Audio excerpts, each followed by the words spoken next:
Hey guys, thank you guys for being here. It's another Tuesday Q&A.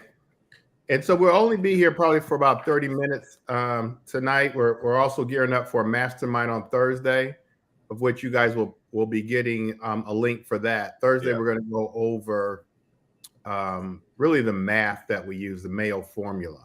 And so we'll be going over that. I'll be teaching the mastermind class Thursday. So if you guys do have questions, go ahead to the comment section. We have a few questions that you guys sent in, and so we're looking forward to answering those questions. But you have any more, go to the comment. Like I said, we're probably only 30 minutes tonight. Also, we do have a shadow event, a house tour on Saturday.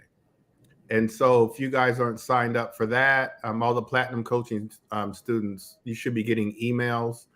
You guys come free to that, but if you're not platinum with our platinum program and you'd like to attend, just let us know. You can DM me. I'll put in my my Instagram, and so you can go to my Instagram. If you're not following me on Instagram, you can go ahead and follow me, or you can DM me if you're interested in our bus tour. But and if you're interested, I can put a link in the comment section. You guys can sign up. All right, Keith, go ahead and fire away. All right. Very good. Hey, everyone. How you doing? Hey, Greg, I think I want to give a shout out to three people that signed up for our platinum coaching in recent days. We got Erlethia out there on the line. Congratulations. I see. Also, Davinia, I'm sorry. I met with her yesterday, and I met with Dwayne on Sunday. And they're rocking and rolling. They're ready with a lot of questions. They're very eager. So I just want to say publicly, welcome, guys, to our platinum coaching experience. Welcome. Yeah.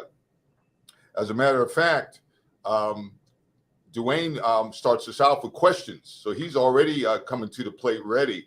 So, Greg, the first question is, Greg, do you suggest creative financing even if we can use our own cash? I mean, if it's a situation where the seller is willing to do creative financing, absolutely.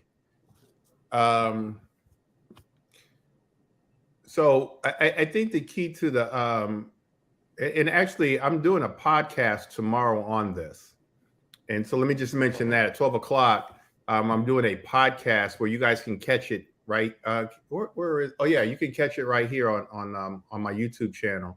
And so the name of the podcast tomorrow is something I'm paraphrasing, but we use other people's money to build our wealth. And so that kind of leads into this question. We want to use other people's money as often as we can and leverage other people's money. And so if you have the cash, that's fine. But if we can use a creative financing strategy, you can leverage your money, that same amount of money, into at least two other properties or at least one other property. And so you're not using all of your money. You want to leverage somebody else's money. And so I'll take a deep dive in that tomorrow. But yeah, if I could use creative financing, I want to use that over anything. Creative financing over anything, over bank's money, over my money. I want to use other people's money because it's cheap. And most creative financing strategies, not all, but most, you're using the seller's loan that's already on the property. You're almost using that loan as if it's your loan, and especially with a subject to deal.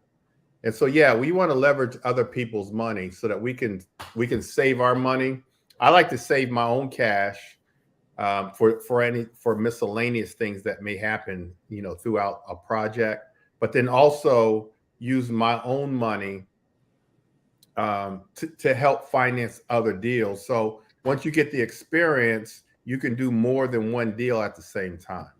And then also, it's riskier using all of your own money. And so you want to minimize that risk.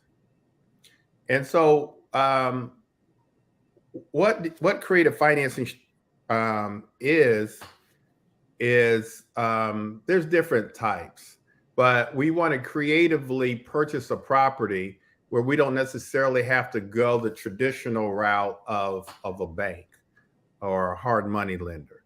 And so we want to go in a different direction so that we don't have to pay the fees to a bank, so we can save money there. We don't have to, if you don't qualify, you don't have to worry about that. And so one of my favorite strategy is what's called a subject to.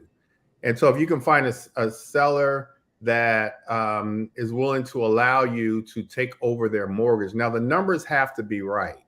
And so I'm going to talk a lot about the numbers being right on Thursday.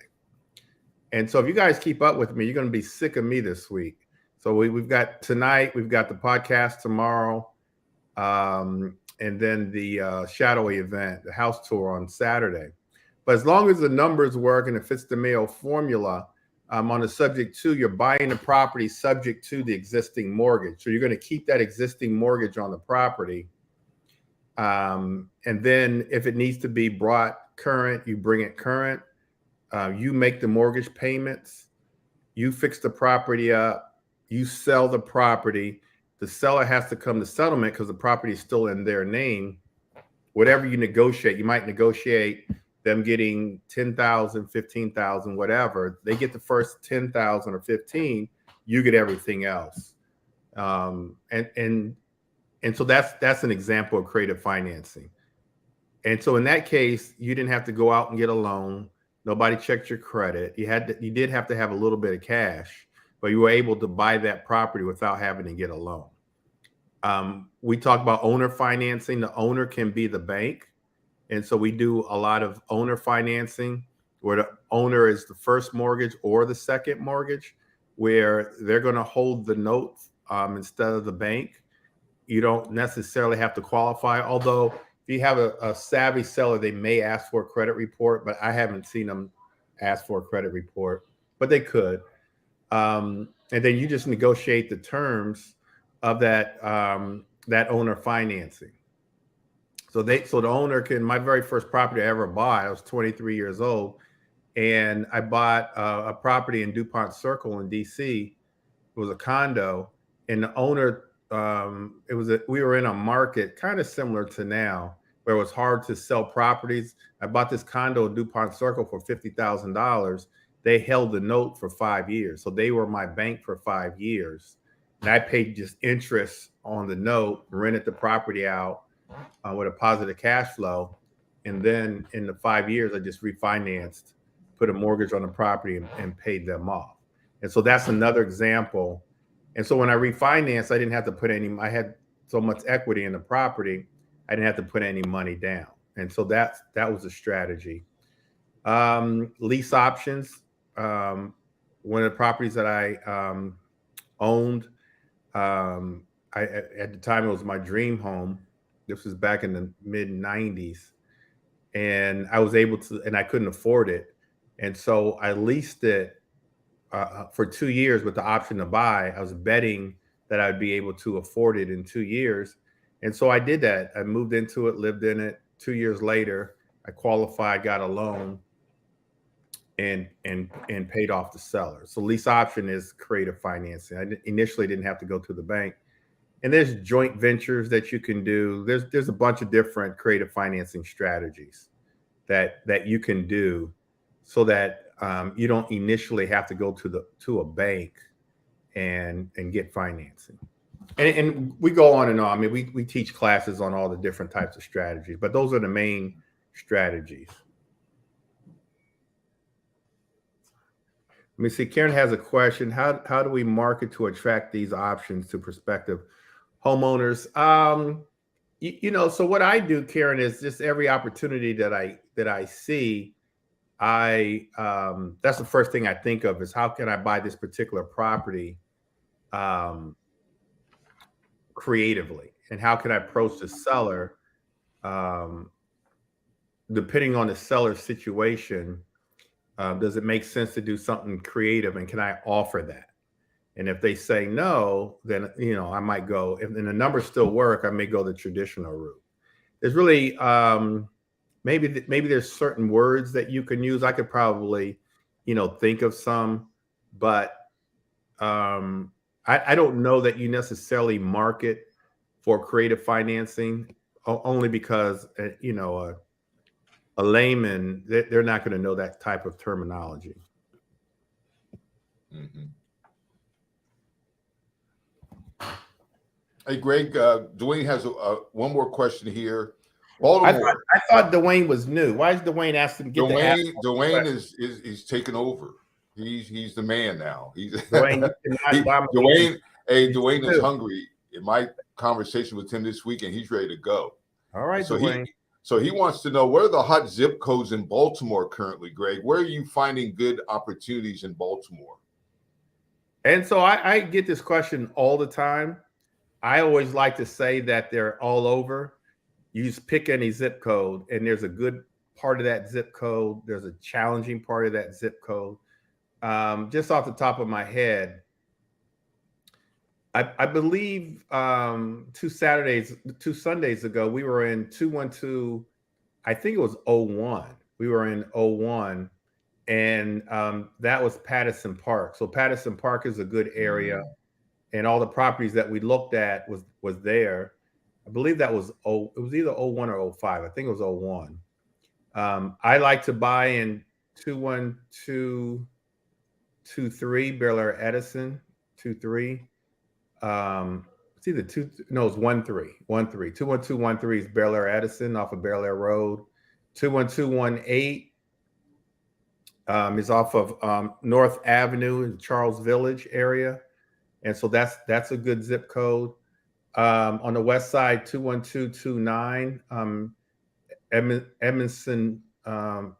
Edmondson Village. A number of us have bought there.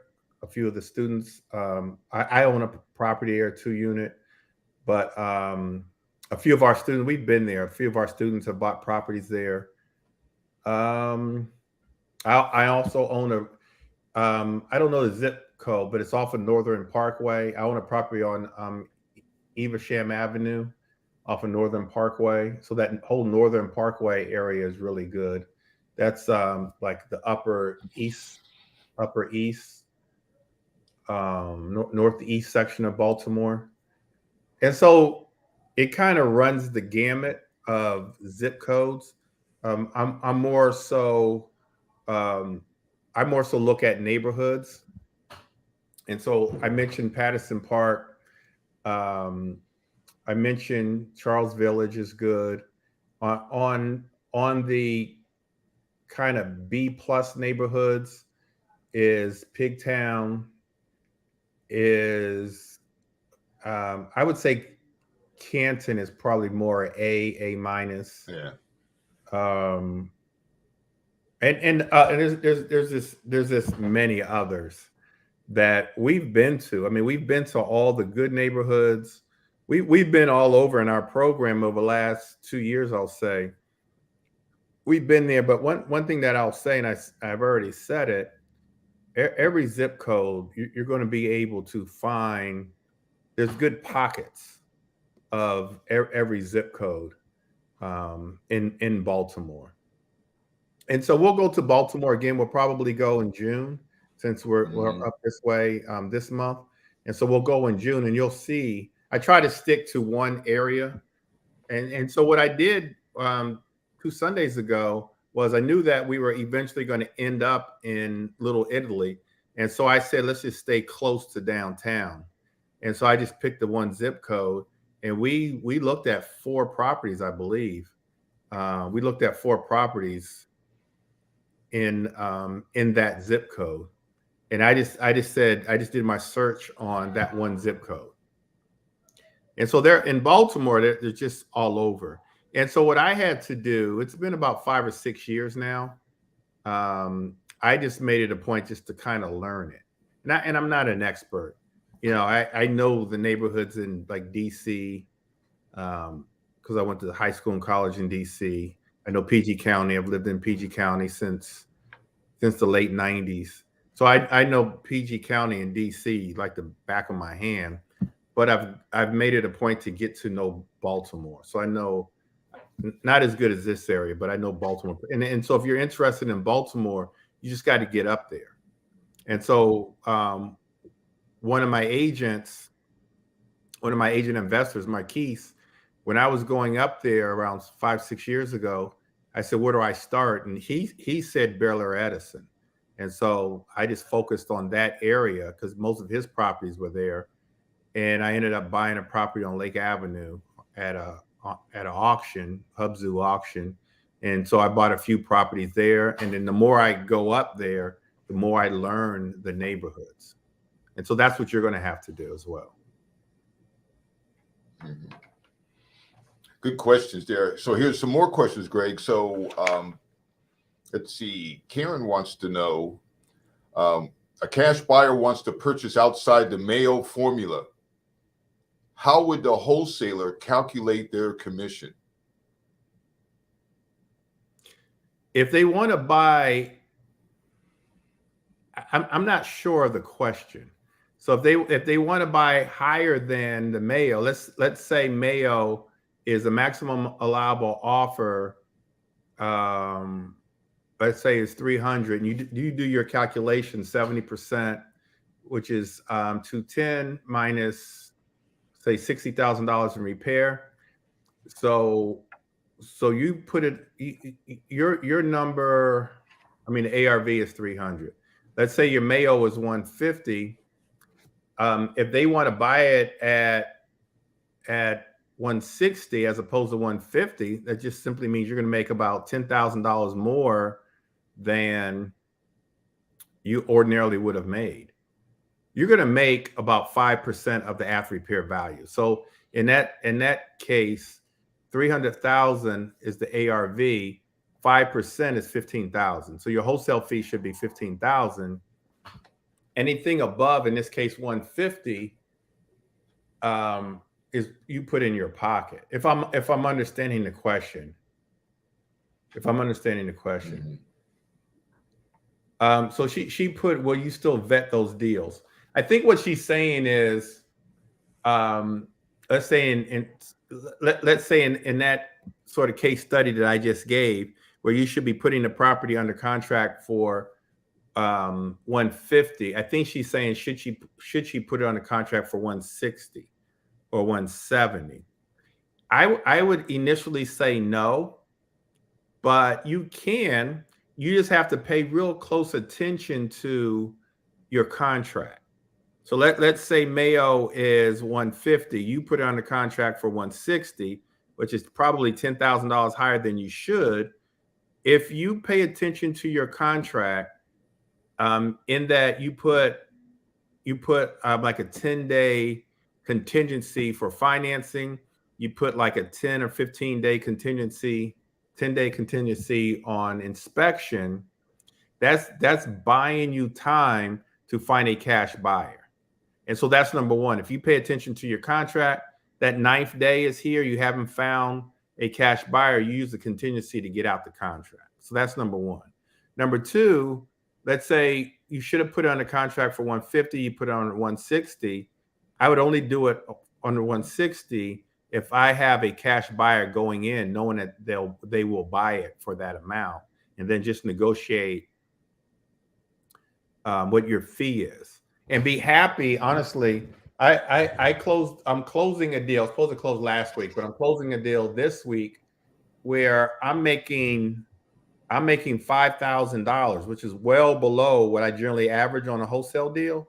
But I'm happy to make the $5 because it's really like I really squeezed that out. There's really no money in that deal. It was sort of what Karen is talking about. I went ahead and did the deal. I looked for cash buyers and was able to find one.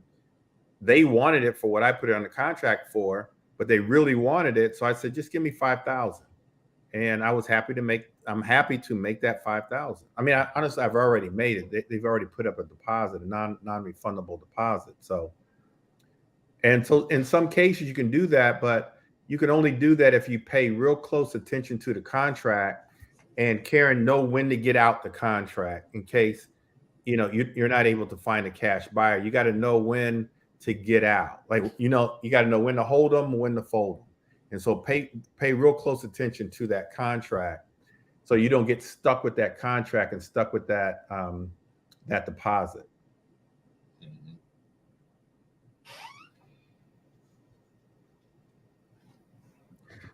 We've got a couple questions here. Okay. Let's see. Carissa has one. Hey, Carissa. Hey, so where in DC is good to buy? I know DC right now is more expensive, and so oh, that's our next. Actually, that's our next lunch and learn on June. Is it June 2nd? Yep.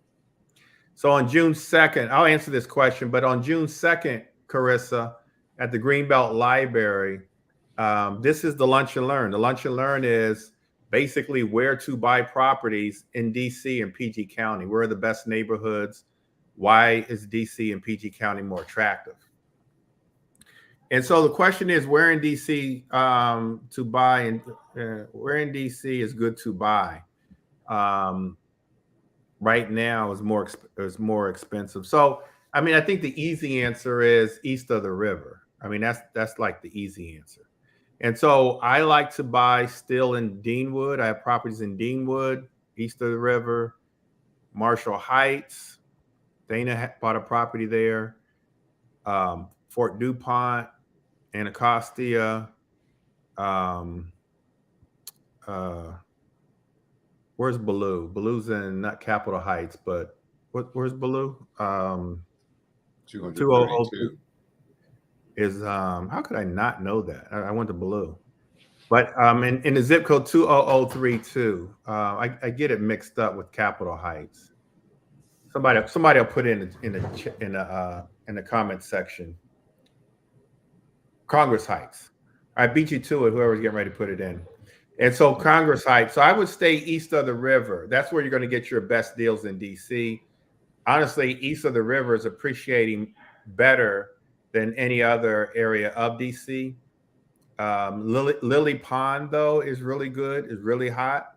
Some people would say Lily Pond, River Terrace, that whole area is really appreciating. It's so everything has kind of come down from like Capitol Hill, then it was Trinidad. Now it's like Lily Pond, Deanwood, Marshall Heights are more affordable.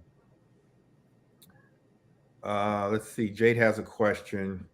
For inspection contingency, do you have to show proof of the inspection in order to walk away, or can you walk away without paying? Yeah, you can definitely walk away on an investment deal. You can definitely walk away without paying for the inspection. What some people will do is just have a contractor come over, and that kind of constitutes your inspection. As wholesalers, use that inspection period as a time to find your cash buyer and get them under contract. But no, you don't have to pay for it. We don't on investment. You don't have to pay for, even on the buyer side. If you're an agent, that you can put in your addendum. So sometimes a seller will require the home inspection report, but you can kind of slash through that. You don't necessarily have to agree to that. So even if you're a buyer's agent and you've got a buyer who's going to occupy the property and they're asking for an inspection, you don't always have to necessarily agree to give them the home inspection report. But definitely on an investment property, with the inspection contingency, you don't have to pay for an inspection. You use that time. If you're holding the property or flipping the property, you do want to use that time to walk your contractor or your contractors through there to get their estimates. But if you're a wholesaler, you're using that time to find a cash buyer. And then again, I can't stress this enough, pay real close attention to your contract. Know when these contingency periods are up so that you don't get stuck holding the bag and owing the deposit. I know of wholesalers that have gotten sued for that deposit, or the seller just didn't release it. And so you got to know what you're doing. Just pay attention to the contract. Good question. So Greg, Jade has another question here. Wants to know, Greg, have you purchased any properties sight unseen via the auction? And if you have, how do you calculate the repair cost or calculate the rehab cost? So one thing we do, Jade, on auction properties is when we run the Mayo formula, I like to use 60%. So instead of 70%, if I'm going to hold the property, I use 60%. So I start there. And then I've always purchased a property and looked on the outside of it. And oftentimes the inside will be indicative of the outside. And so if the outside looks like it needs a lot of repairs, then my assumption, depending on where the property is, my assumption is that the inside is going to need, repairs. I try to look inside the windows all the way around. You just assume that you're going to have to gut the kitchen, gut the bathrooms, flooring, paint, of course. On the outside, outside you can look at the outside, see if it needs windows, roof, siding. On the outside, you can kind of look at the foundation. And so you just put in what's a typical rehab. For example, if it's a property I'll just use Baltimore. I don't like to spend more than around $30,000 on a property in Baltimore. So I'll make sure I take a look at the outside. I'll try to look online to see if there's any pictures of when it was listed the last time to try to get an idea if I have to buy it sight unseen. And so I go through all those precautions and then I will pad, let's say I only like to put in 30,000 or less. I might pad that a little bit, and that's going to help me with my offer price. So I'll pad the repair costs. I only use 60% of ARV minus that repair cost, and then just kind of go from there.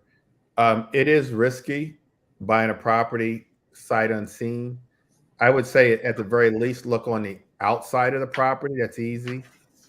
And then just kind of pad your numbers. Okay. Let's see here. So Jade also asked, would we assume a larger percentage than the 20%? But I think you may have already answered that with this going down to 60%. Right. Yeah. And so got a question from Davina. She wants to know about leads, Greg. And so one thing, what are the better ways to find leads? What do you do when you're finding leads? I think the best ways to find leads where your success is predictable, I'm gonna write this down for myself, is I would say calling. So getting a list and call is predictable because you can target an audience, a targeted audience. So you can target absentee owners, you can target pre-foreclosures, you can target foreclosures, you can target homeowners who own their property free and clear. And so I would say cold calling, which you teach a class every Thursday, I would say that's number one. I would say direct mail would be number two. For the same reasons, you can target that same list. And I would say number three, just from us having this coaching program for so many years and just kind of watching what our investors are doing, I would say number three is auctions.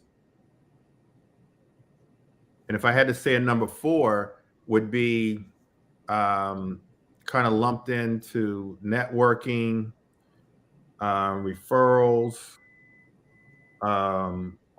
if you're holding or flipping, wholesalers, just kind of networking, creating a referral based business.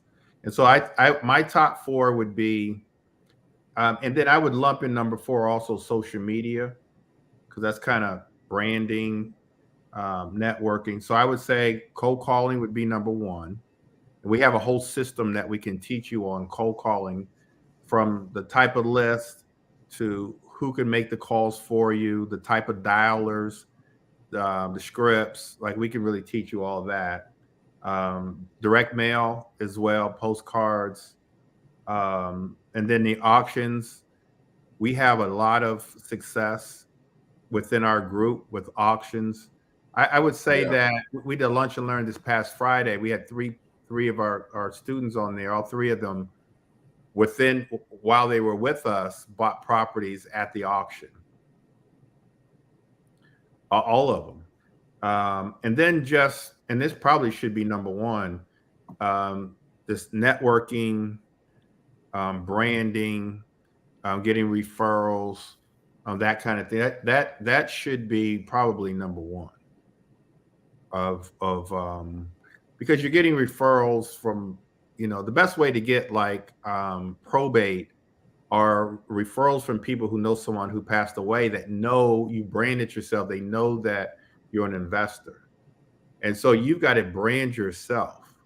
And so that the people that when they're in a conversation with someone that needs to sell their house fast, they come to you.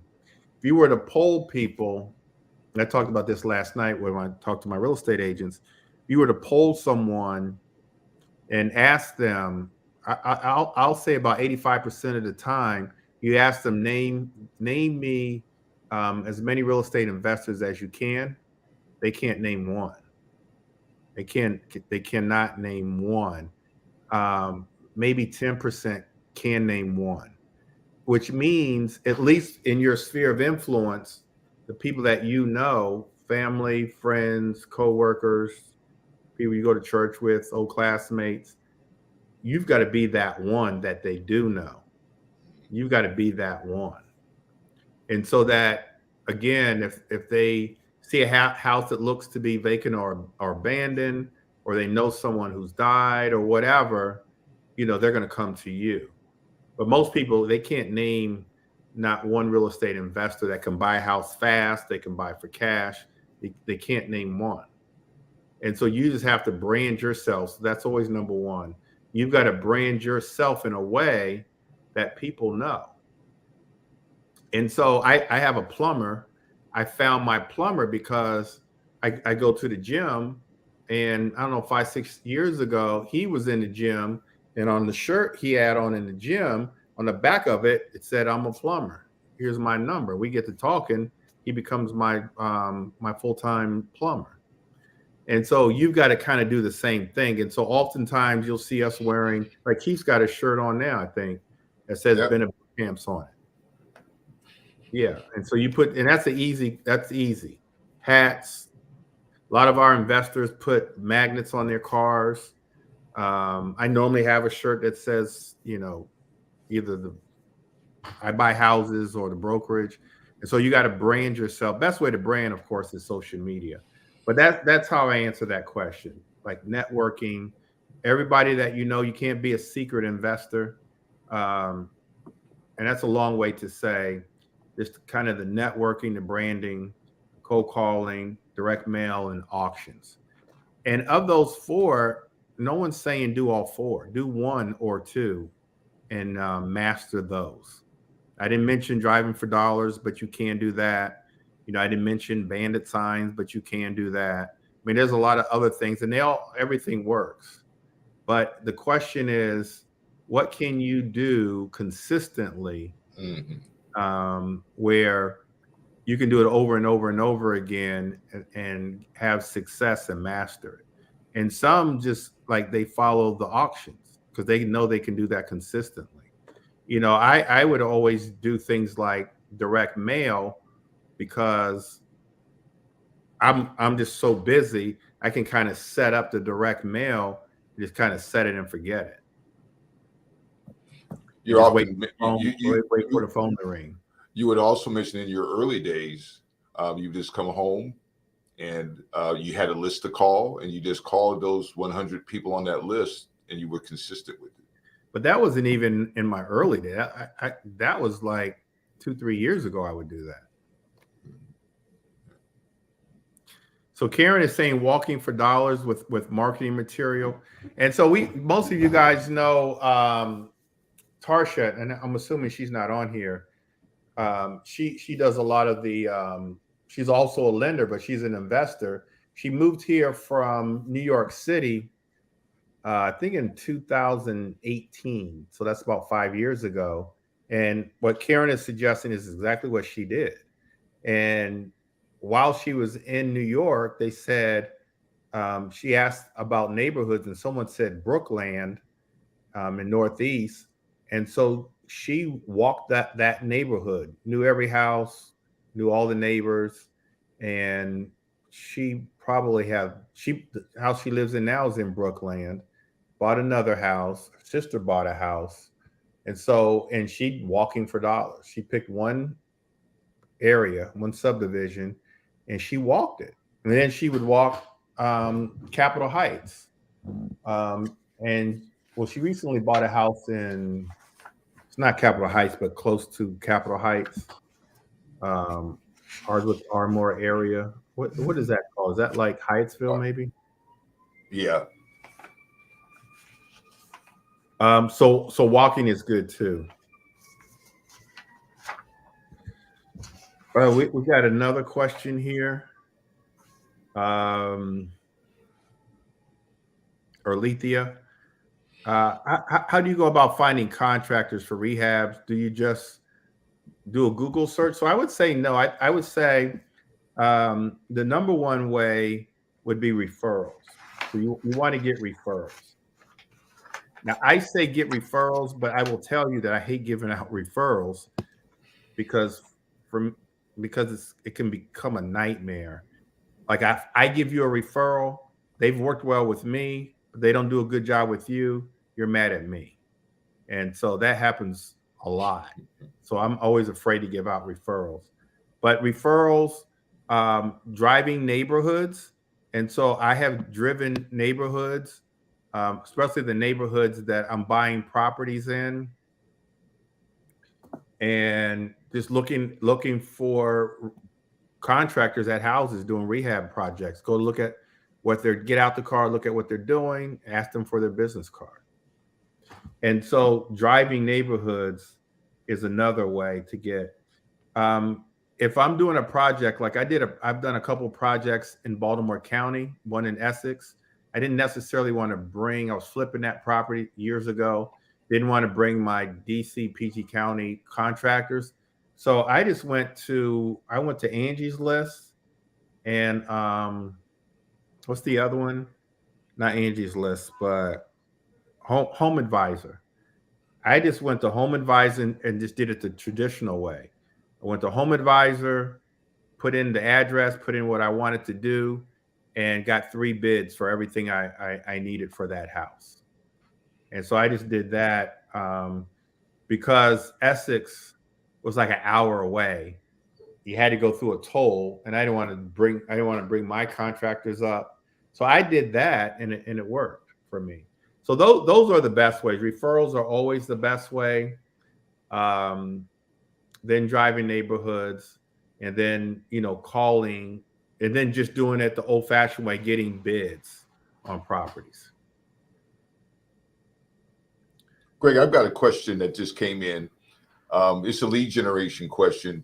Do you think looking at the obituaries and calling to see if they need to sell the house is a good idea? I've never done that, but I have heard of people doing that. I've heard of that. I've heard of that. So I don't know. I've never known of anyone that's had success doing that. I do think that there's much better ways to do that. I mean, honestly, if that's what you want to do, then you could just pay for a probate list, and you've got the whole list there, and you can call the personal representative. You can get their number and just call the personal representative. So I've never known anyone that's had success with that. And then when you read and Google like the best ways to find investment properties, that never comes up. Justin has a question. Oh, Clinton says Glendale. So yeah, that property's in Glendale. It's actually close to Springdale. I don't, Clinton, have you heard of Springdale? Yeah, I've heard of it. Yeah. Springdale is a portion of, I think they took like a portion of old Landover and renamed it Springdale. So that property is really close to Springdale. Do you, let's see, do you pay your contractors to give you quotes for your rehab specifically when they come in person and walk the property? I don't, but I have relationships. I do think that if you do that, you've got to be serious about giving them the work, because they're not going to just come and look at 10 projects and walk away with no money. So you've got to be serious. Some will charge you. I wouldn't pay, but to answer your question, I've never paid for a quote. But I've given contractors, business. I've given them business, so they miss out on 2 or 3 or 4. It's okay. That's the cost of doing business for them.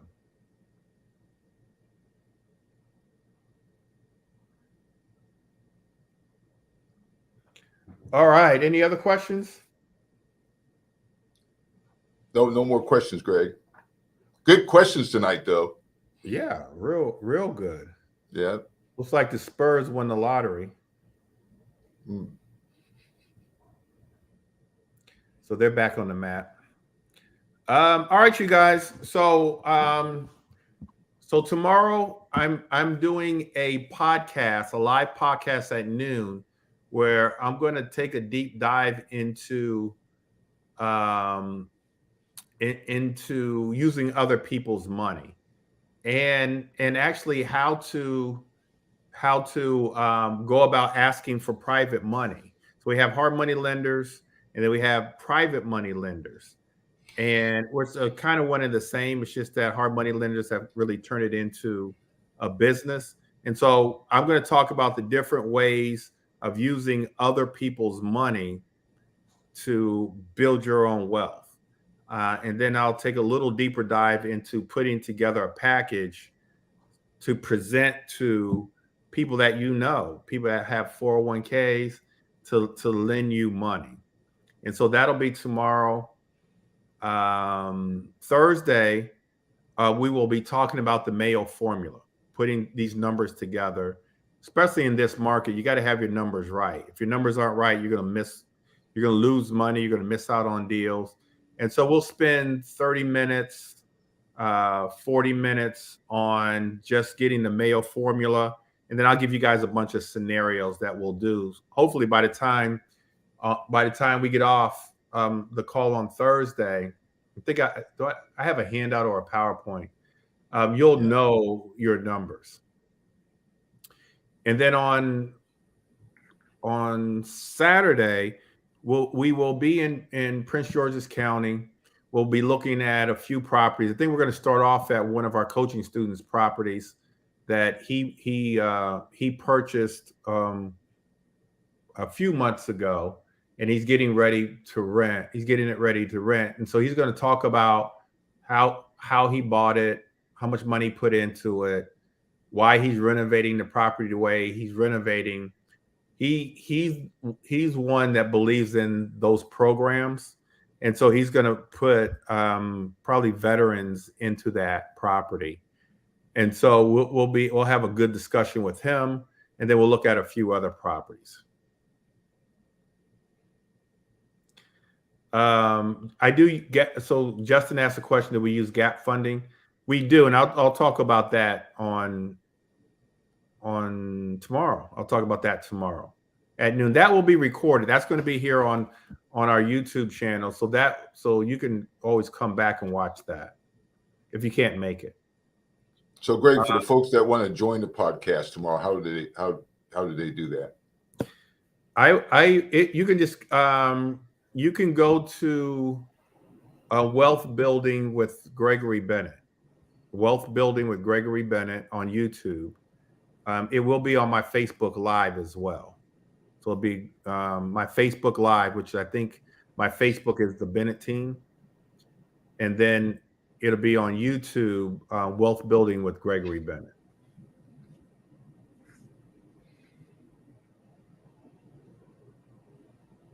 All right, that's it, Keith. So we will see everybody Good. tomorrow, Thursday, and then again, those of you who are interested in joining, coaching students will be coming. If you're not part of our coaching student, if you're not coming to the house tour, would like to, you can go to my Instagram and just DM me. We'll send you a link. Have we decided we're going to have lunch on Saturday too, right? Yeah. Have we decided where? Right now, it'll be close to the office, so maybe Chevy's. Okay. All right. So we'll conclude somewhere, Chevy's or wherever probably our last house is. And then we'll have a networking session there. All right, you guys. Take care. God bless. And we will talk to you guys tomorrow. Take care, guys. Good night. Good night.